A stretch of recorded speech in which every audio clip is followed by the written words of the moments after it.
Pour the hot water in up until the little hole. There's a little hole right there. If you reach that little hole, the water will come out. So just try to go right before that little hole. Put this inner piece in. Next, add your coffee.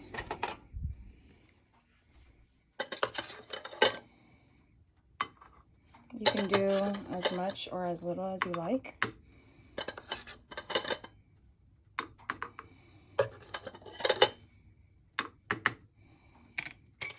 Next, screw this on.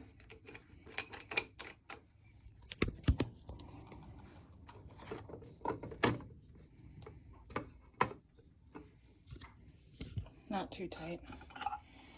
Next, you put the top on. And then you just be careful. In a controlled way, you flip it over. And that's it.